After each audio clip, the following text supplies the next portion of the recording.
Muy buenas noches, señoras y señores.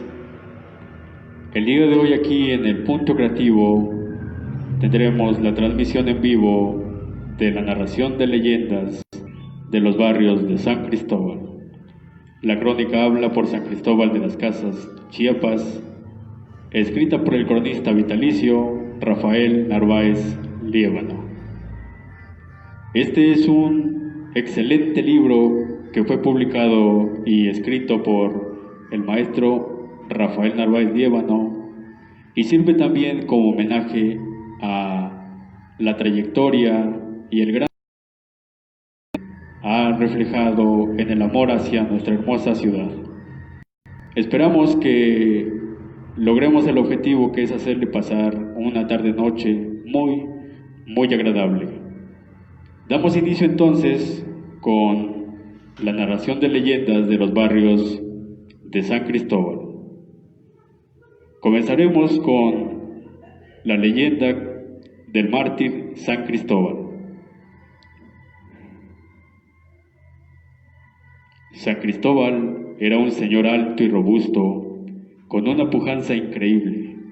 Había estado en algunas luchas armadas, pero él siempre supo defenderse con algún objeto que le sirviera de arma. Para estar mejor un palo, se defendía tan bonito que muy pocas veces quedaba herido. En uno de tantos enfrentamientos, por poco pierde la vida. Esto fue el motivo por el cual decidió cambiar su forma de vida, pensando buscar al poderoso en este mundo. Entonces empezó a preguntar a todo el que encontraba en su camino si no conocían o sabían quién era el más poderoso. Le contestaban que no lo sabían. Después de tanto caminar y pasar muchos días y pesadas noches, se encontró con un hombre bien vestido y con dentadura de oro, quien le empezó a hablar diciéndole: ¿A quién buscas, mi gigantón? Contestó: ¿Y usted quién es? Yo soy el hombre más poderoso de esta tierra, que muchos quisieran conocerme. Si tú eres el más poderoso, yo te seguiré durante toda mi existencia. Muy bien, entonces sígueme. Los dos continuaron el mismo camino que llevaban, con el entender que Cristóbal ya iba al mando del potentado. Así caminaron algún tiempo, pero Cristóbal no estaba muy seguro que esa persona fuera el más poderoso.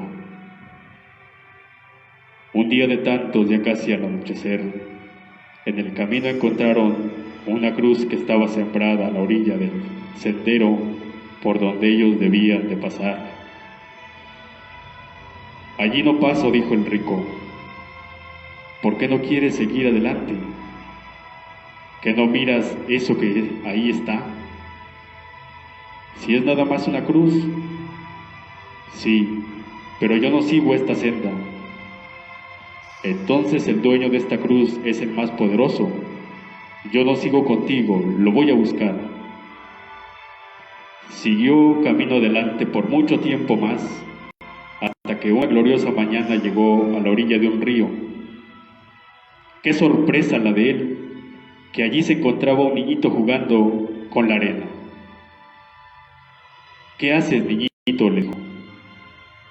Estoy haciendo un pocito para que se venga quito del agua del río y yo pueda pasar al otro lado. Tierno niño, eres en verdad inocente.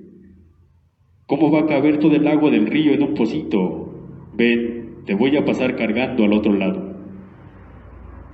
Cuando iba a la mitad del río, Cristóbal sintió que se le doblaban las piernas. Ya no soportaba el peso del niño. Entonces levantó la mirada hacia arriba y vio que en la manita derecha llevaba al mundo. En un grito exclamó: ¡Tú eres mi Dios! Entonces el niño voló como paloma y se fue a parar a la orilla del río para donde iban. Allí esperó a Cristóbal. Cuando él llegó, le dijo: Bienaventurado serás del Señor, porque me has reconocido. Cristóbal se arrodilló y le dijo: Tú serás a quien voy a servir toda mi vida. Dime qué debo hacer. Anda y predicarás mi palabra. Aunque te quiten la vida y allá estaré esperándote, donde yo esté vivirás conmigo tantas eternidades vengan. ¿Tú eres el dueño de la cruz? Yo lo soy, también el dueño del poder, de la dicha y de la gloria. Su voz era escuchada hasta por las personas más incrédulas. Convirtió a miles de gentes al cristianismo y era tanta la fuerza de su palabra que cuando estaba en la orilla del mar, hasta los peces le salían a escuchar su hermosa doctrina. Pero un día, ante una muchedumbre de fanáticos se enfrentó. Lo hicieron prisionero, lo torturaron y le dieron muerte en una hoguera. Esto fue el final de la vida de San Cristóbal. Como San Cristóbal estaba pasando sobre sus hombros al divino niñito Jesús hacia el otro lado del río, así fue como lo nombraron abogado de los transportistas. Fin. Señoras y señores, esta es la primera leyenda del libro Leyendas de los Barrios de San Cristóbal. La crónica habla por San Cristóbal de las Casas, escrita por el cronista vitalicio, el maestro Rafael Narváez Líbano. Gracias al Punto Creativo por el espacio que nos brinda el día de hoy para llevarles a ustedes una tarde muy agradable y también conocer el gran talento que existe en nuestra hermosa ciudad. Esperemos lograr el objetivo, que es que pase una tarde muy agradable. Continuamos con la segunda leyenda, que lleva por título El Cadejo. Este es uno de tantos cuentos de brujería que perpetuaban la paz y corresponde al barrio de mexicanos. Todos, o más bien la mayoría de cuentos que les voy a narrar, nos lo contaba un señor que vivía en el barrio de Tlaxcala, actualmente en la calle Cuba, y se llamaba don Tadeo Aguilar. Probablemente corría el año de 1948, cuando yo apenas tenía 7 u 8 años de edad, y él tenía aproximadamente unos 70 o 75 años de edad. Nos decía que él había sido pinedista y que recordaba de todos sus encuentros con el enemigo. Nos decía que en su juventud era obligatorio participar en las rondas que hacían los habitantes de todos los barrios de esta ciudad. Cada cual resguardaba el suyo. Temían los guardias del Cerrillo y las Mercedes pasar a las calles que pertenecen a este barrio, porque ahí comenzaban a encontrar malos espíritus y animales que representaban a los brujos más terribles de esa época, de los cuales se cuidaban para no ser atropellados o maltratados cruelmente y no tenían opción de poderse defender. Les narraré todos los cuentos que corresponden a este barrio de las Tres Virgencitas, Tránsito, Asunción y Coronación de María, Madre de todos los fieles devotos de este rincón de Ciudad Real. El Cadejo era un perrito que arrastraba un tramojo amarrado en el pescuezo. En ese entonces todas las calles del barrio eran empedradas, por lo que al ir cayendo de piedra en piedra, al caminar el perrito el tramojo, o sea, un palito rollizo de unos 50 centímetros de largo por 1,5 centímetros de diámetro, producía un ruido. Entre más lejos estaba el Cadejo, se escuchaba más cerca el chasquido. Pero entre más cerca estaba de los rondistas se apreciaba más lejos el ruido. Era el momento en que los atacaba por sorpresa. Este animal no los mordía, sino brincaba hacia las caras golpeándolos con su cuerpo y con el tramojo, que les dejaba grandes chichones en la espalda y en los brazos, y algunos de ellos resultaban fracturados los brazos, dejándolos tirados por los fuertes golpes y otros por el susto, ya que todos los rondistas del grupo se encontraban derribados. El Cadejo seguía su camino para atacar a otros grupos de rondistas, Por más que luchaban por defenderse de él, no lo lograron nunca. De este animalito no se supo de su origen ni de su fin. Esta es, señoras y señores, la segunda leyenda de los barrios de San Cristóbal. Este es un libro que narra la leyenda y la vida de nuestra ciudad a través de sus leyendas, y es digno de reconocerse porque es un escrito del maestro Rafael Narváez Liévano. Continuamos con la segunda lectura que lleva por título Los Nazarenos. Concluyó diciendo don Tadeo que los nazarenos se aparecían en las calles del poniente del barrio, porque eran las más solitarias y era muy repentino cuando pasaba alguien a deshoras de la noche. Porque esta parte del barrio eran puras labores, o sea, terrenos muy extensos donde solo vivía una familia. Las labores que fueron más reconocidas eran las siguientes. La del Portalito, su antigua dueña fue doña Nemesia Díaz. En varias ocasiones la casa del Portalito fue utilizada como escuela del Estado que llevaba el nombre de Julio M. Corso, con una calle única denominada actualmente Callejón Canadá, donde el extranjero que es dueño mandó a cerrar el Portalito donde muchos niños llegaban a jugar y las personas adultas se reunían a platicar. Labor de don Rómulo A. Matiney, conocida últimamente como El Mirador, ubicada entre las calles y avenidas Real de Mexicanos, al sur la Brasil, al oriente Avenida Argentina y al poniente la Ecuador. Esta labor comprendía toda la manzana como de 150 metros por 200 metros, aproximadamente de 30.000 metros de superficie. Actualmente toda está fraccionada y poblada. Labor de los membrillos, que últimamente fue de don Ramón Trejo y actualmente es donde se encuentra ubicada la Escuela Federal Flavio A. Paniagua. Al sur de esta propiedad se localizaba la labor de la antigua cervecería, que corresponde a don Guillermo Stempleis, auténtico alemán, y como decía, venido de la mera Solandia. El último propietario de esta labor fue el señor don Deifilio Narváez Liévano, quien fraccionó toda la labor.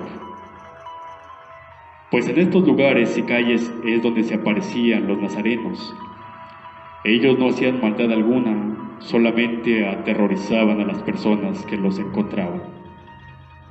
Los nazarenos eran 3 vestidos con túnicas moradas y turbantes azul rey, como si llevaran luz dentro del turbante, echando chispas por los ojos, y éstas alcanzaban llegar hasta una distancia de 5 metros. Quienes encontraban a los nazarenos adquirían mucha agilidad, salían corriendo como si fueran volando y no sentían pasar por alambrados o lodazales. Debido al ánimo que recibían los nazarenos, a nadie le pasó nada. Adiós, nazarenos.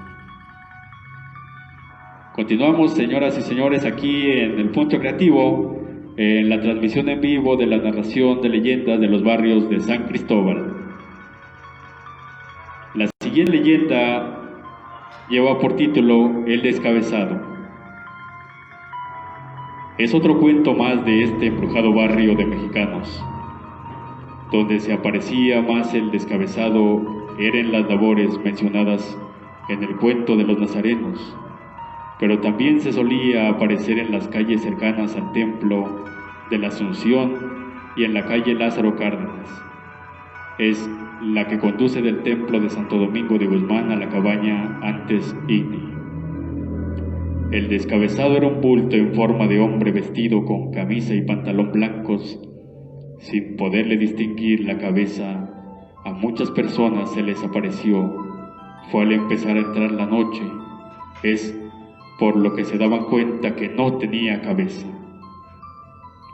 Los que encontraban al descabezado se pesaban y caían sin sentido, quedando ahí tirados mucho tiempo o hasta que algunas personas se daban cuenta de los pobres desmayados y los hacía volver en sí. Un caso real fue el de una muchacha llamada Antonia Martínez Mochán, nativa del pueblo de Huixtán, Chiapas, que trabajaba como sirvienta con la señora Consuelo Líbano Cancino en la labor de la antigua cervecería. En una tarde del mes de octubre del año de 1948, como a las 6:30, que ya estaba más oscuro que claro, fue a recoger la ropa que había ido a lavar durante la mañana. La gran sorpresa de ella fue que entre la ropa tendida en el campo donde acostumbraba dejarla, se encontró con el descabezado. Al momento de levantar un pantalón blanco seguido de una camisa del mismo color, sintió que no lo pudo alzar. Fue donde vio que tenía zapatos negros y brazos. En ese instante cayó privado. Al ver que Antonia no regresaba con la ropa, la fueron a buscar donde estaba la ropa tendida. Allí la encontraron casi muerta. Con mucho trabajo la volvieron en sí, hasta que le pusieron amoníaco en la nariz, quedando 3 días como idiota. Poco a poco, con el transcurrir de los días, fue recobrando el sentido, hasta los 8 días que quedó más o menos bien, y así hubieron muchísimos casos más en esta labor de la antigua cervecería. Se aparecía acostado en los corredores de la fábrica de cervezas. Fin. Continuamos, señoras y señores, con la transmisión en vivo de narración de leyendas de los barrios de San Cristóbal, aquí en el Punto Creativo. La siguiente leyenda lleva por título La Viuda Negra. La Viuda Negra es un cuento mixto, realidad e imaginario, porque nunca la vieron. Pero sí oyeron los gemidos de este personaje que lanzaba quejidos lastimeros que se repetían en los cerebros de aquellos quienes lo escuchaban, aún después de horas o días, según fuera la impresión que impactara en cada quien. Cuando la Viuda Negra hacía su voz presente, se oía a varias cuadras de distancia. Las paredes y los cerros repetían el eco, haciéndolo en otros más. La voz lanzada por este monstruo del sonido que decía eran intermitentes que causaban pánicos y horror. Cuenta la leyenda, brujas, que era una señora de origen mexica a la cual le mataron su marido los pinches españoles por haberse rebelado en contra de ellos por causas excesivas de trabajo, y que además a sus 7 hijos les mandaron echar daño.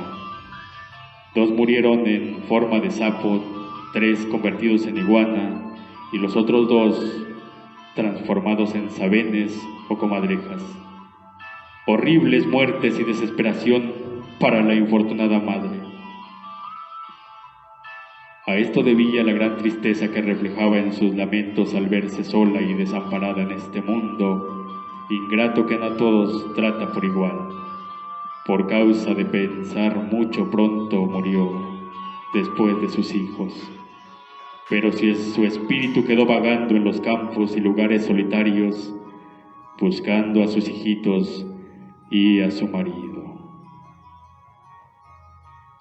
Ojalá que se le estén pasando bien, señoras y señores. Estamos aquí en el Punto Creativo, en la transmisión en vivo de la narración de leyendas de los barrios de San Cristóbal.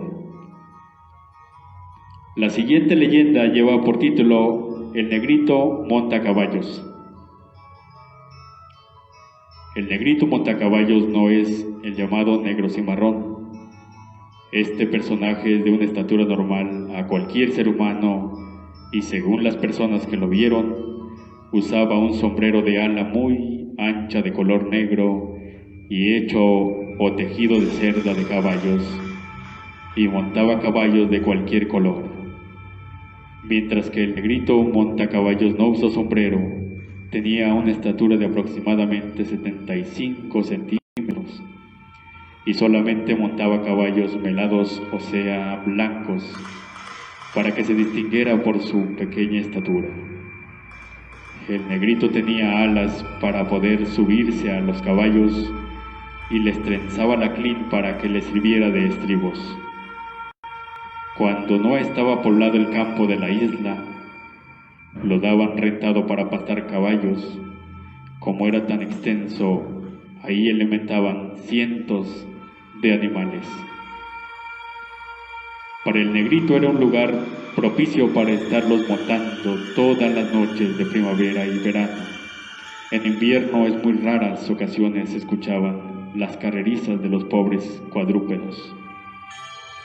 Reunía a todos los que estaban en el campo y escogía el brioso de los melados para que se montaran. Todos los pasaba adelante. Él iba atrás arreándolos, lanzando enormes silbidos que se escuchaban a muchas cuadras de distancia. En las noches de primavera, no solo los corría en el campo, sino los sacaba a correr por las calles del barrio, donde pasaba toda la gente, despertaba y ya no podía reconciliar el sueño del pánico que les quedaba después de una media hora de estar oyendo pasar del atajo. En las noches de luna llena dicen que le gustaba mucho correr los caballos sobre los cerros, entre ellos el de San Cristóbal, de Santa Cruz y el de Guadalupe, donde los hacía subir los cansados animales por las gradas de la plazuela al templo por repetidas veces, bajando y subiendo en la misma noche, silbándoles y gritándoles: ¡bestias del infierno! Cuando ya eran las 4 de la mañana, bajaba por la calle real de Guadalupe para irlos a dejar en la isla, lugar de donde los había sacado. Muchos dueños de los caballos se quejaban de encontrar sus animales golpeados, lastimados y algunos hasta fracturados, sin poder hacer nada para no ser maltratados. Continuamos, señoras y señores, con la narración de leyendas de los barrios de San Cristóbal. Si alguien tiene un comentario, algún saludo, con gusto los leemos. Estamos muy contentos de hacer este proyecto y hacerles pasar una tarde agradable. Están viendo de las iglesias. La siguiente leyenda es la engalladora, comistli, tortas, muégados y confites.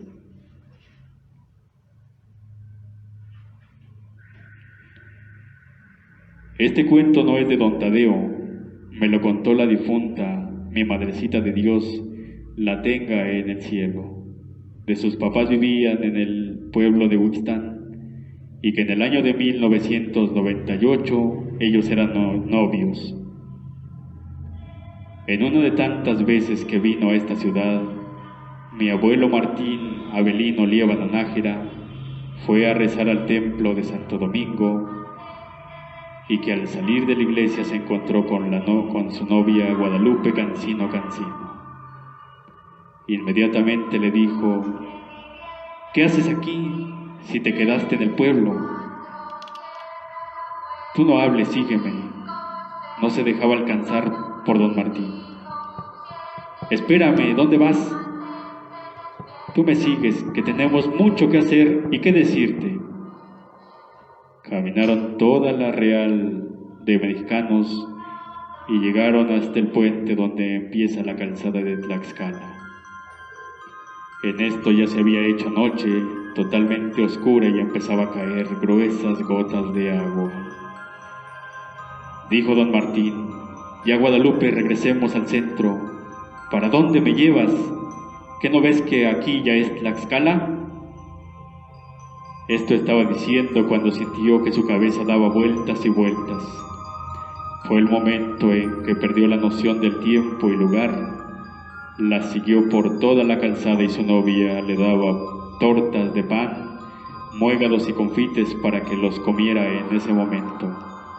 pero don Martín los guardó en su bolsa de papel que ahí llevaba, hasta que al fin lo metió en el campo que últimamente fue de don Octavio Cepeda. Ahí lo dejó enterrado en la ciénega. En esto ya eran las 4 de la mañana. La engañadora Comistli, al ver su propósito cumplido, empezó a dar unas tremendas carcajadas y se fue rumbo al Tular. Como a las 6 de la mañana empezaron a pasar los chamulas que venían a buscar trabajo a esta ciudad. Cuando escucharon unos gritos pidiendo ayuda, era don Martín, que no podía salir del pantano por sí mismo. Algunos de ellos entraron al campo y lo sacaron del lugar donde estaba enterrado hasta las rodillas y un poco más arriba. Don Martín les agradeció dándoles unas monedas y se fue a su posada, todo enlodado, friolento, con sueño y muy cansado. Con trabajo y entre dientes le narró a su comadre, quien era la dueña de la posada, lo que había sucedido, y sacó de su bolsa de piel, en la que tenía lo que le había regalado la engañadora Comistli, y encontró estiércol de vaca, de caballo y de borrego. Eran las tortas de pan, los muégados y los confites, respectivamente. Al señor Martín lo siguió molestando muchas veces más, pero él ya no se dejó engañar. Alguien le dijo que usara agujas finas en su ropa o en sus bolsas de su pantalón, una navaja del arbolito, porque esa marca era fina, y la engañadora Comistli ya no lo molestaría, y así fue. Comúnmente le llamaban la Yeguacíhuate. Es un espíritu que vino con los tlaxcaltecas y aztecas del Valle de México, y como esta gente aquí se estableció, es por esto que aquí quedaron todos esos malos espíritus. La engañadora Comistli perseguía únicamente a personas del sexo masculino, y a muchos los fue a dejar enterrados en la misma ciénega. Continuamos, señoras y señores, aquí en el Punto Creativo, con la narración de leyendas de los barrios de San Cristóbal. La siguiente leyenda lleva por título La verdadera vaca bruja.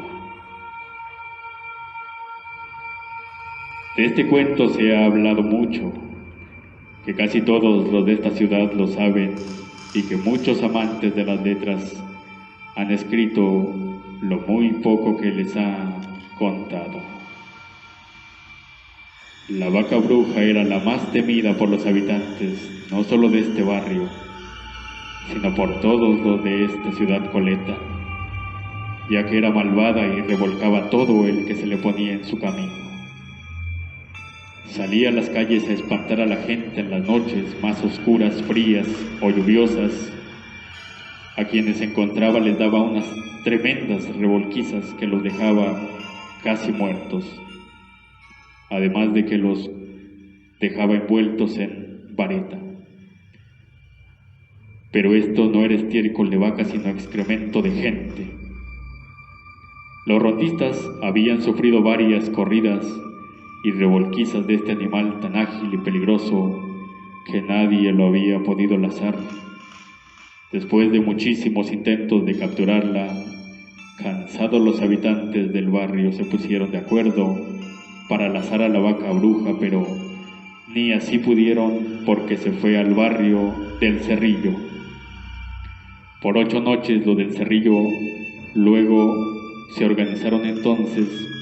La vaca se pasó al barrio de las Mercedes, donde fue corrida a la segunda noche de su llegada a esa comunidad, porque los vecinos de ese lugar quemaron en todas las calles incienso, chile, ajos, pimienta de la gorda y clavos de oriente, en grandes fogatas que hicieron al final de cada cuadra, lo que ya no le permitió estar en ese barrio, y regresó al de Mexicanos, el lindo de las Virgencitas, donde sus moradores pidieron ayuda con los del Cerrillo. Le pusieron trampa en la calle Real, cerca de la labor de don Rómulo Amatinei, con reatas que les pusieron agua bendita, crucecita de palma bendita y un sahumerio de copal, ajos, cebollas, chiles y diferentes clases de hojas vegetales, como romero, laurel, altamisa, epazote y otros. Así fue como pudieron lanzar a la vaca bruja. Le pusieron 5 reatas y la amarraron muy bien en unos postes que ya tenía preparados. Allí le pusieron una santa paliza con tantos golpes. Habló diciendo: yo soy Maglina Kinish, la que vive en la casita de paja del otro lado del puente. ¿Por qué haces esto?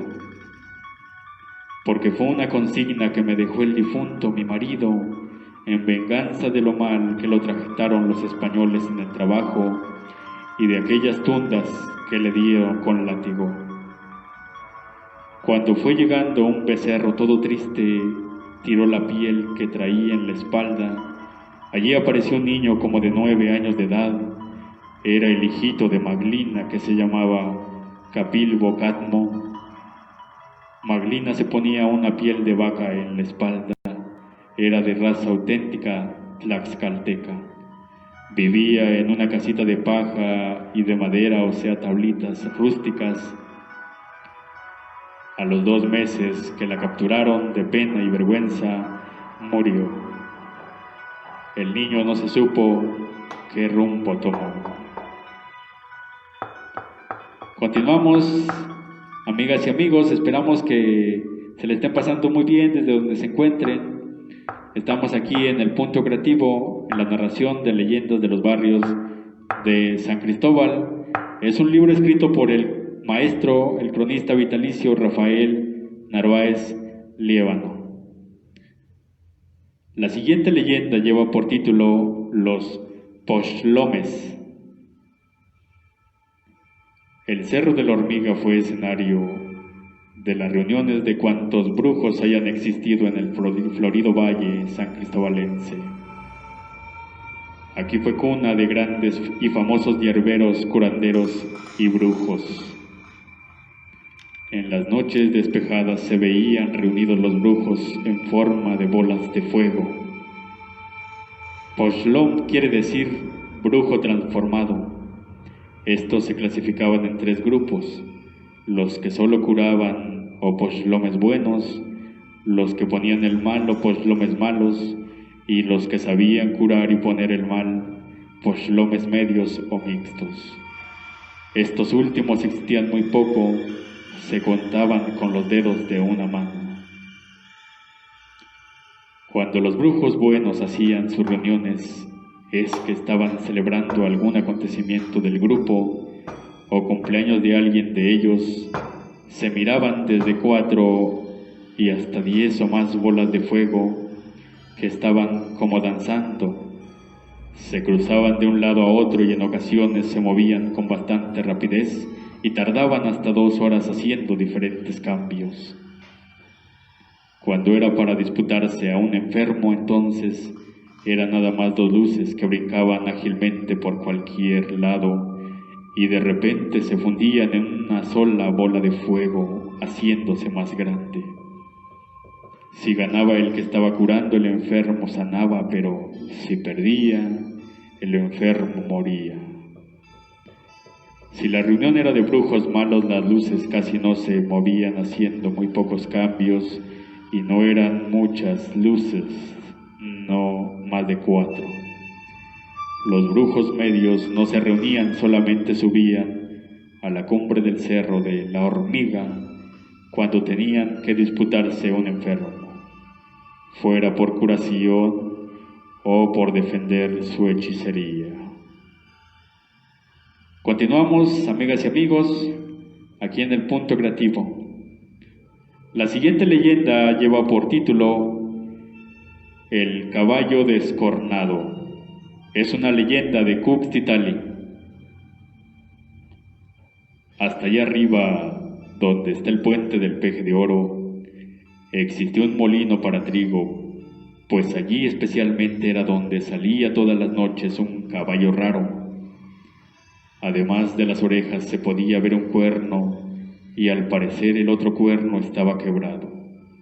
Solo se veía un pedacito casi junto a la piel de la cabeza. Este animal era muy rápido, corriendo algunas veces no se miraba pasar. Solo el tranco se escuchaba y la huella de las pisadas que dejaba en el polvo y en el lodo. Con esto se sabía que acababa de pasar. El barrio era muy tranquilo hasta que este animal vino a quitar la calma, según decían algunos señores, Viviano y Gelacio González, don Gervasio Morales y otros más, en el año de 1791, cuando se apareció por primera vez espantando y atropellando a la gente que salía de sus casas para hacer sus mandados por las noches. Como no había alumbrado eléctrico, llevaban hachones de ocote para mirar su camino. De un momento a otro pasaba corriendo el caballo descornado sin que se pudiera detener, los pasaba a golpear dejándolos malheridos y en ocasiones hasta muertos, sin poder hacer nada para defenderse de este animal que los atropellaba sin ninguna piedad. Muchos le llamaban animal del infierno porque no se daban cuenta qué horas pasaba corriendo. Salía del molino de trigo hasta la casa que fue del señor Franz Blom, de allí volvía a regresar hasta la plazuela del barrio, pero no cruzaba camino al molino, sino que iba derecho pasando al costado izquierdo del templo del dulce nombre de Jesús, hasta perderse en el monte que empezaba como a las 3 o 4 cuadras de la iglesia hacia arriba. No se supo dónde daba vuelta, pero volvía a asomarse del molino, haciendo lo mismo varias veces todas las noches. Recién llegado o aparecido este caballo en Cuxtitali, la gente salía a las calles con incienso, palmas benditas y cruces de madera para ahuyentar este mal espíritu que se estaba posesionando de este barrio tan creyente de Dios. Después empezaron a quemar juntos incienso, ajo, chile, hojas y semilla del camfor, tabaco y frijoles crudos, quedando las calles llenas de olores repugnantes, y ni así se iba el raro animal venido del infierno, que ni las cruces le temía, pasaba sobre ellas y las pisoteaba dejándolas quebradas. La gente hacía oraciones y traía sacerdotes para conjurar las calles donde pasaba, pero nada de esto valía. Después de correr entraba a los sitios a comer manzana, duraznos, membrillo y mora silvestre.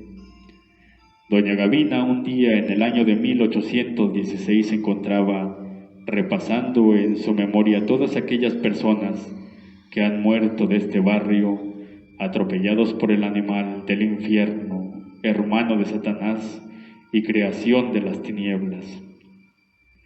En las cuentas de doña Gavina resultó más de 50 muertos y como 180 fracturados, además de los que solo quedaban golpeados. Mas ella no sabía que el caballo estaba muerto debajo de una mata de manzana en el sitio de don Isaac Vázquez Bautista. No se supo cuál fue la causa de la muerte, pero mucha gente al ver cómo era verdaderamente ese animal, reconocieron que era un ser natural y que había bajado de los pocos que existían en las montañas del cerro del Sontehuitz. Era un hermoso animalito de especie en extinción llamado unicornio. Continuamos, amigas y amigos, aquí en el Punto Creativo, la narración en vivo de Leyendas de San Cristóbal. La siguiente leyenda lleva por título El puerco silvestre o jabalí. Es una leyenda del Cerrillo. A este barrio se le conoce una sola leyenda. Contaban algunos habitantes de ese lugar, aproximadamente corría el año de 1903, que una señora llamada Macrina Ballinas tenía un puerco que Lo compró con el señor Eusebio Ortega Bautista del barrio de Cuxtitali, pero que el puerco no engordaba por más maíz y desperdicio que le daban a comer.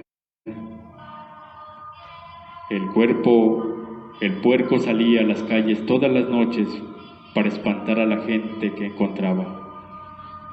Separaba los pelos del lomo igual a un puercoespín y abría la trompa como un león para morder a quien encontraba. ¡Señor mío!, echaban a correr. Tras de ellos iba el malvado puerco gruñéndoles, queriéndolos alcanzar para morderlos. Algunas personas las alcanzaba, pero no las mordía porque iba corriendo. Solo les daba el trompazo y las tiraba con el hocico. Allí los dejaba sin hacerles más daño. Empezaron diciendo que era el demonio mismo. Otras personas decían que ese mal espíritu era compañero de los malos espíritus del barrio de mexicanos y que por lo tanto se debía de conjurar todo el barrio con las oraciones del señor obispo para que ese animal se fuera. Se reunieron varias personas y fueron a hablar con el obispo diciéndole qué les pasaba. Él les dijo que no tuvieran miedo, que oraría para que ese mal espíritu se fuera del barrio. Las personas que platicaron con el obispo regresaron más tranquilas, pensando que las oraciones del prelado valían mucho, que pronto ese demonio se iría del santo barrio de la Transfiguración. En una noche de luna llena y de cielo despejado, alguien vio que el marrano embrujado se encontraba siguiendo una puerca de encelo. Desde luego la marrana era de alguien de ese barrio. Los sitios de las casas no estaban cercados, los animales andaban sueltos en las calles. Es por eso que aquel puerco silvestre no tan fácil se identificaba a ligera vista debido a la oscuridad de la noche, pero sí fue reconocido por bien entre otros puercos por la claridad de la luna. Al siguiente día todos comentaban lo que esa persona vio. Al reconocerlo muy bien, lo que decía con tal seguridad aquel puerco que seguía en la puerta en celo, más bien parecía ser un jabalí. El esposo de doña Macrina fue el que puso de acuerdo a otras personas para matar al puerco malvado que tanto mal ya les había causado. Así lo hicieron. En una noche de esa misma semana, armados con palos, picas, lanzas, machetes y escopetas de chimenea que las fabricaban en ese barrio, salieron a las calles más de 30 hombres a buscar al enemigo nocturno para liquidarlo de una buena vez. Decían algunos del grupo: ahora que estamos decididos, puede que no se aparezca el desgraciado cochino. Estuvieron esperando que asomara, pero eran las 4 de la mañana, habían recorrido todo el barrio y no lo encontraban. Varios del grupo se fueron a dormir. Los pocos que quedaron hasta 4:30 de la madrugada dijeron que ya se iban a descansar. Muy cerca de la casa de doña Macrina se apareció el puerco del infierno. Allí alguien le dio un machetazo, pero el marrano luego desapareció. Por más que lo buscaron, no lo encontraron. Cuando se hizo de día, doña Macrina le fue a dejar maíz y lo encontró herido de una pierna, como si le hubieran dado un machetazo. Entró al lugar donde su esposo descansaba. Estaba bien dormido, pero lo despertó.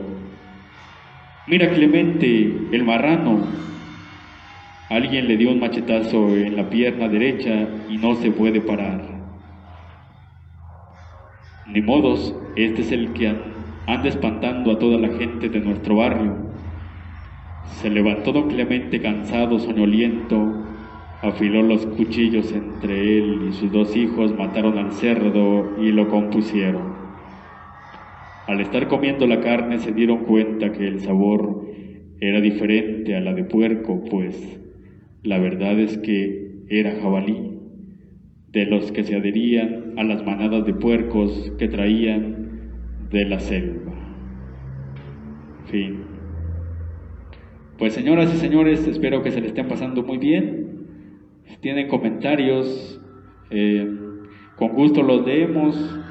De alguna petición, pues estamos con la narración de leyendas de los barrios de San Cristóbal, escrito por el maestro, el cronista vitalicio Rafael Narváez Liébano, aquí en el Punto Creativo. Espero que se le estén pasando de verdad muy bien.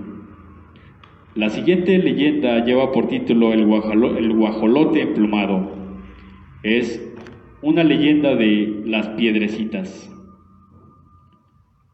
Cuando yo trabajaba en la cañada Tenejapa, pasaba por las Piedrecitas. En una ocasión de tantas me encontré con un señor que también iba para Tenejapa. Nos hicimos compañeros de viaje, de ahí fuimos platicando. Él me contó lo del jolote emplumado, diciéndome que unos señores de las ollas eran brujos muy malos, que hasta se convertían en guajolotes y otros animales raros. Les diré que el señor tenía 72 años de edad, se llamaba Isidro López Gómez y era nativo de las Piedrecitas.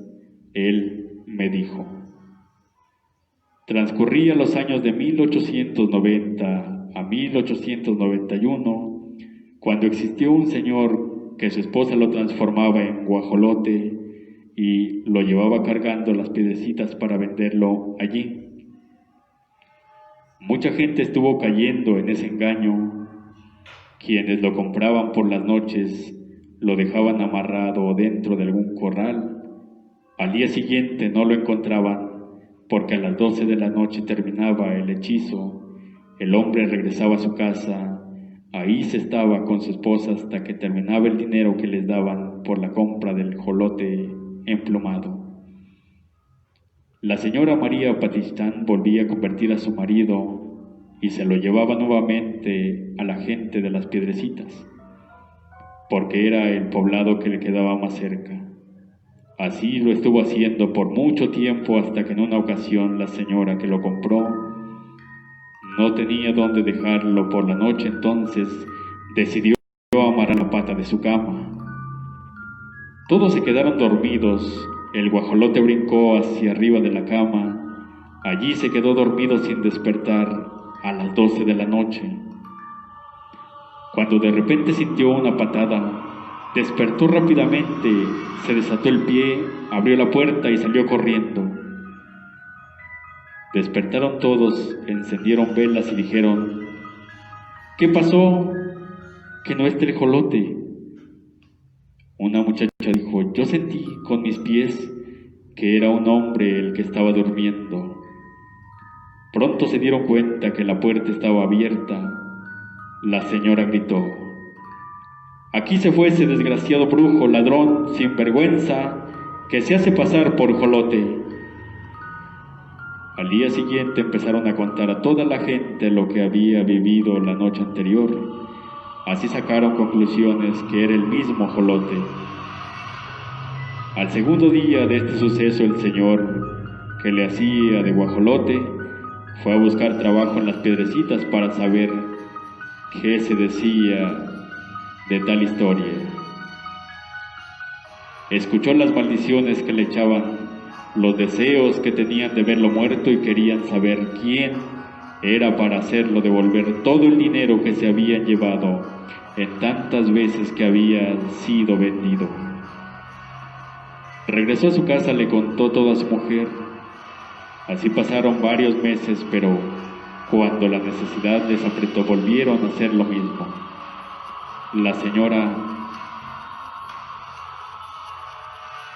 Otra señora lo compró sabiendo que por la tarde de ese mismo día lo mataría, ya que al siguiente era su cumpleaños. Así fue como prepararon los cuchillos y los sartenes para recibir la sangre. Al ir por el guajolote para matarlo, no dejaba acercarse a nadie, los picoteaba, los pateaba y los aleteaba a todos los que quisieran agarrarlo. El dueño de la casa dijo: ahorita saco la escopeta y le daré un tiro. En eso reventó el lacito con que estaba amarrado, salió volando hacia el monte que estaba muy cerca. Lo fueron a buscar, pero empezó a llover. El guajolote se metió bajo un matorral. Ahí se quedó toda la noche porque estuvo lloviendo sin parar. El jolote a las 12 de la noche recobró la forma primitiva, pero el señor no podía andar, estaba entumido. Allí se quedó hasta el día siguiente, que llegó su esposa a buscarlo y lo encontró casi muerto de frío. Lo llevó con mucho trabajo y no volvió a permitirle ser guajolote. Pues señoras y señores, espero que se le estén pasando muy bien. Hemos preparado este proyecto para hacerles pasar una tarde muy agradable. Estamos aquí en el Punto Creativo. Agradezco a mi amigo David, que junto con él estamos trabajando. Agradezco también el espacio que nos da el Punto Creativo para hacer este tipo de homenaje al talento sancristobalense, al talento chiapaneco. Decirles, invitarles a todos aquellos que tengan algún libro, alguna plática, quisieran comentarnos, quisieran explicarnos o dar a conocer las habilidades o el conocimiento que tengan. Este es un espacio abierto para todas y todos. Invitarlos también aquí a el Punto Creativo, porque es un espacio en donde se promueve el arte, los textiles, el café. Hay talleres de dibujo también, tenemos tallado en madera. Aquí puede encontrar el arte local y ayudar a la economía de nuestro municipio, de nuestro estado, y porque ya sabemos, hay que consumir local. Pues vamos a ver los comentarios que tenemos.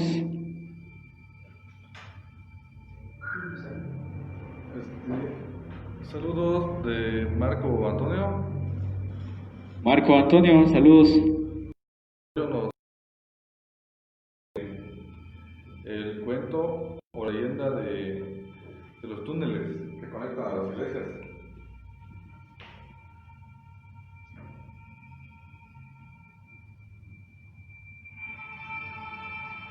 Pues mi querido Joel, no tenemos la leyenda de los túneles, lo podemos conseguir por supuesto, pero el día de hoy estamos con la lectura del libro de leyendas de los barrios de San Cristóbal, que es un libro escrito por el cronista vitalicio Rafael Narváez Liévano. Es como un homenaje a todo lo que él ha aportado a nuestra ciudad. Pero vamos a hacer una segunda parte, por supuesto, y ojalá que nos puedan dar sugerencias de las leyendas que les gustaría escuchar. Por esta ocasión ya sería todo, amigas y amigos. Les recuerdo, estamos aquí en el Punto Creativo.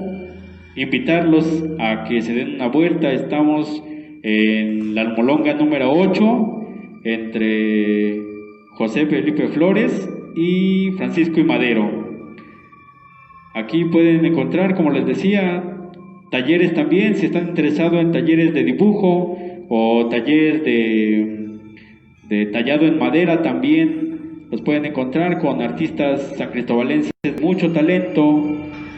Invitarlos también a si tienen algo que aportarnos o algo que quieran enseñar a nuestra sociedad, algún talento, algún libro, alguna plática de algún tema. Este es un espacio abierto. Haremos una segunda transmisión de leyendas más selectivas de las que ustedes nos pidan, pero por el día de hoy, señoras y señores, ha sido todo aquí en el Punto Creativo. Gracias a mi amigo David, que nos ayudó también en controles técnicos. Ojalá que la vida siempre les permita todo lo bueno de ella. Pásenla muy bien, quieran mucho a su familia y que tengan mucha paz. Hasta luego.